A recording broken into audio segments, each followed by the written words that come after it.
اهلا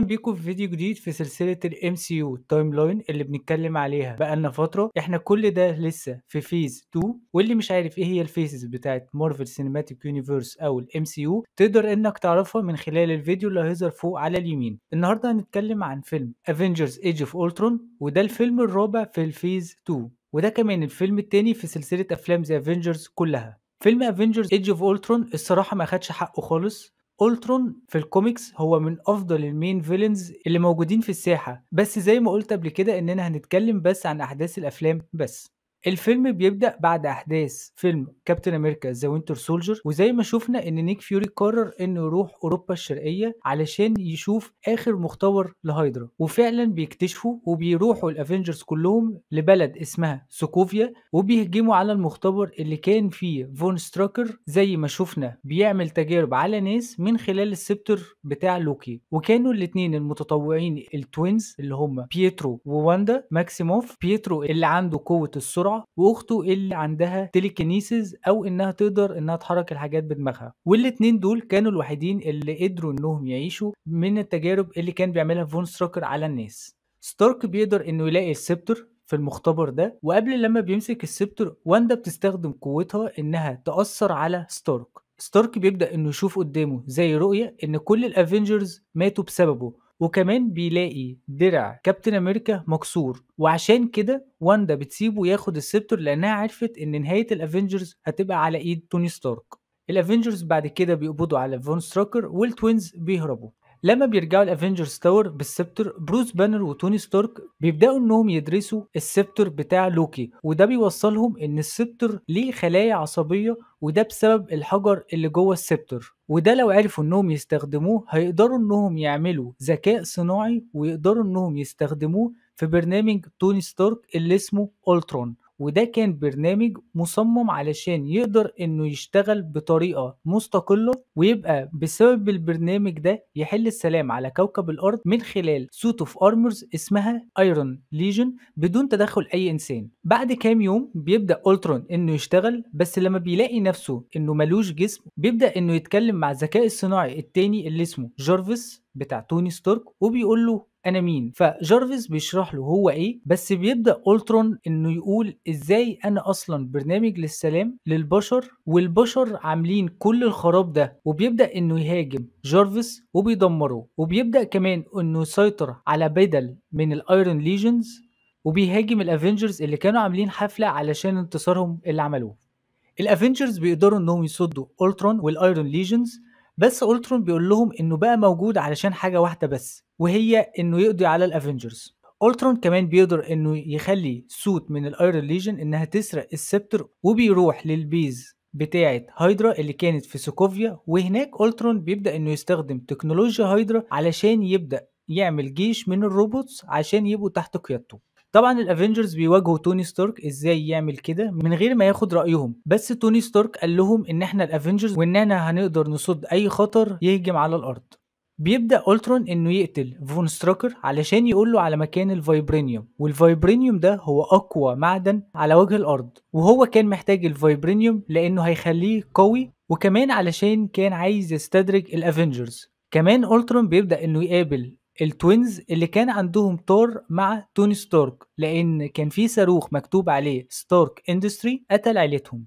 بعد كده أولترون بيسافر هو والتوينز لجنوب افريقيا، وهناك بيقابلوا شخص اسمه اللي هيظهر قدامكم ده، وده تاجر سلاح وكان عنده فايبرينيوم كتير جدا. الافينجرز كمان بيعرفوا خطة أولترون انه عايز يروح لجنوب افريقيا، وبيروحوا كمان هناك وبيحاولوا انهم يصدوا أولترون، بس واندا بتستخدم السحر بتاعها على دماغ ثور وبلاك ويدو وكابتن امريكا وكمان هالك. ايرون مان بيجري ورا أولترون وبيساله انت ليه محتاج الفايبرينيوم، بس مش بيرد عليه، فايرون مان بيدمره وهو عارف انه بكده مش هينهي عليه وخلاص. وقبل لما يتدمر أولترون بيقول لتوني ستارك روح شوف صاحبك هالك بيبدأ انه يهاجم الناس وهو مش في وعيه، فتوني ستارك بيبدأ انه يشغل برنامج اسمه فيرونيكا، وهو عبارة عن ارمر، وبالبدله دي بيحاول انه يهدي هالك بس بيفشل. الفايت ما بينهم تقييمي ليه هو 10/10 الصراحه، لكن في الاخر توني ستارك بيوقع مبنى كامل على هالك عشان يفوقه، وده بيسبب غضب عام من الجمهور على الافنجرز، فبيضطروا انهم يستخبوا.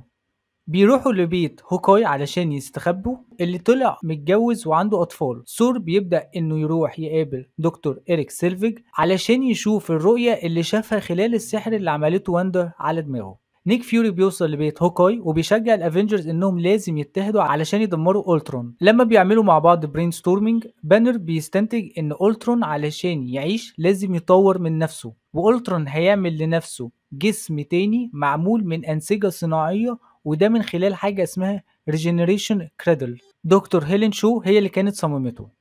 فعلا أولترون بيروح لهيلين شو وبيبدأ انه يتحكم فيها عن طريق السبتر، وبيقول لها انه لازم يعمل كده علشان يعمل جسم قوي لنفسه. لما بدأ أولترون ينقل وعيه للجسم الجديد، كمان حطوا الحجر اللي في السبتر بتاع لوكي على راس الجسم. واندا بدأت تحس ان الجسم بقى ليه وعي، وهي بتقرب من الجسم ده عرفت خطة أولترون الحقيقية، وانه كان عايز يقضي على البشرية كلها مش الافنجرز بس.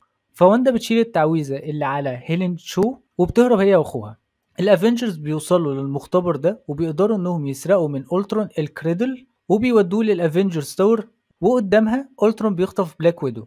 بيبدأ توني ستارك وبانر انهم يستخدموا جارفيس اللي طلع عايش وقدر انه يستخبى من هجوم أولترون، انهم يحطوا البروتوكولز بتاعته على الجسم اللي عمله أولترون. طبعا بيوصل كابتن امريكا والتوينز اللي كانوا فاكرين انه هيعمل أولترون تاني، فبيحاولوا انهم يوقفوه، لكن ثور بيوصل وبيساعد توني ستارك وبروس بانر انهم يشغلوا الجسم ده. ثور بيبدأ يشرح لهم ان السبتر جواه حاجة اسمها المايند ستون، وده واحد من السكس انفينيتي ستونز زي ما شفنا شرحهم في فيلم جاردن اوف ذا جالاكسي، وده كان شافه ثور في الحلم بتاعه، وان ممكن تكون قوة الستون دي هي السبب في تدمير أولترون. بعد كده بيبدأ التوينز والافنجرز والروبوت الجديد اللي اتسمى بعد كده فيجن انهم يرجعوا لسوكوفيا علشان يقضوا على أولترون. لما بيوصلوا سوكوفيا بيكتشفوا ان أولترون استخدم بقايا الفايبرينيوم وتكنولوجيا كائنات الشتاوري اللي كانت مع هايدرا علشان يرفع جزء من عاصمة سوكوفيا للسماء، وكان عايز يعمل كده علشان يعملها كنيزك، وده كان هيسبب انقراض جماعي. بيبدأ الافنجرز انهم يخلوا البلد من الناس، وكمان نيك فيوري وشيلد بعد ما اتطورت انهم يودوا هيليكاريوس علشان يخرجوا الناس من المدينة اللي بقت في السماء. فيجن بيروح لأولترون علشان يعمل له شات داون من الانترنت علشان ما يعرفش يهرب، وبيبدأ الافنجرز انهم يهاجموا أولترون اللي كان عايز يوصل لقلب المفاعل علشان يوقع المدينة على الارض، وبيقدروا انهم يكسبوه. وأولترون بيهرب بطيارة وبيقتل بيترو في الطريق، لكن هولك بيقدر انه يرمي أولترون على المدينة علشان ما يهربش، وواندا بتدمره وبتطلع قلبه من جسمه. للأسف كان في درون لأولترون بيبدأ انه يشغل الكور، وبتبدأ المدينة انها تقع على الأرض. ده بيخلي توني ستارك وثور انهم يدمروا المدينة نفسها علشان يقللوا الكارثة اللي هتحصل لو وقعت المدينة دي كلها على الأرض. فبيدمروا البلد كلها وبتبتدي صخور صغيرة تنزل على الأرض. بعد الأحداث دي هولك بياخد الطيارة وبيهرب علشان ما يعرضش رومانوف للخطر لأنه كان بيحبها. فيجن بيواجه آخر درون لأولترون وبيدمره. بعد كده الافنجرز بيبدأوا انهم يكونوا قاعدة جديدة تحت قيادة نيك فيوري، وثور بيرجع لأسجارد علشان يفهم ايه السبب اللي خلى الأحداث دي تحصل وانها مش بالصدفة. وستارك بيبدأ انه يبعد عن الساحة شوية. بارتون بيعتزل، وروجرز ورومانوف بيبدأوا انهم يمرنوا النيو افنجرز اللي هم روز، فيجن، سام ويلسون، وواندا ماكسيموف. وبكده بيخلص الفيلم فيه اندنج سين، وهي ان ثانوس بيبدأ انه يلبس الجوانتي وبيقول تمام انا هعملها بنفسي، ودي اشارة انه هيجمع الستونز لوحده. ده كده كانت احداث فيلم ذا افنجرز ايج اوف اولترون. الفيلم اللي جاي هيكون اخر فيلم في الفيز دي وهو فيلم انت مان. لو عجبكم الفيديو دوسوا لايك وشير وسبسكرايب، واشوفكم في فيديو جديد. سلام.